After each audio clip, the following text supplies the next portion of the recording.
In this video, I'm going to show you an alternative approach to y equals mx plus c, where it just rewrites a formula in a different format. So what we have here is the y and the x are just the variables, y1 and x1 are the coordinates that you'll place in, and m is the gradient. So let's just do an example. Let's suppose we had some information. We'd already worked out what the gradient was, and we were given that the gradient was, say, minus 4/3. We already had some coordinates. Let's suppose we had a coordinate x1, y1 equal to 3 and 11. Okay, so what I can do is I can either use y equals mx plus c to find the equation of the line, or I can just substitute these three things that I know into this equation here, and that will just rewrite the equation as is. So it means I don't have to go through and find c. So I'm going to show you how to use this. So this equation is very handy. We use this a lot in our senior school. So I'm just going to write it down. I do think it's important that you write it down as well. Put it in a purple box. I'll show you how to do it.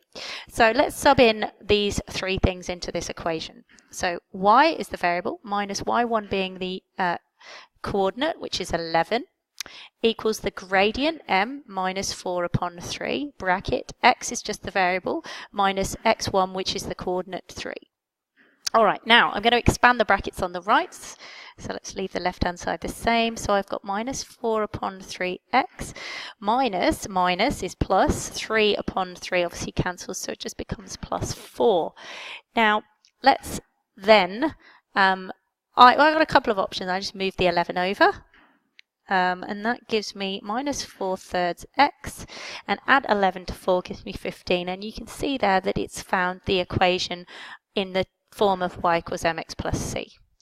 Alternatively, you can use it to write it in a different form. We can write it in the form of ax plus by plus c equals 0, which is a common form that we use, particularly if we want to, I don't know, solve simultaneous equations, factorize, I don't know. So let's just do an example where I'm writing it in that form. All right, so I've written down the above example. Now I'm just going to write that equation down. So it's y minus y1 equals m bracket x minus x1. And I'm going to sub the values in and just rearrange it in a slightly different way. Oops. So the first thing I'm going to do is write the variable y minus y1, which is 11, equals minus 4/3 bracket x minus x1, which is 3. Now, on this particular occasion, I'm not going to expand the brackets. I'm going to multiply everything through by 3 to get rid of that denominator, giving me 3y minus 33 equals negative 4 bracket x minus 3. Now I'm going to multiply the right-hand side now. Expand that bracket, giving me minus 4x plus 12.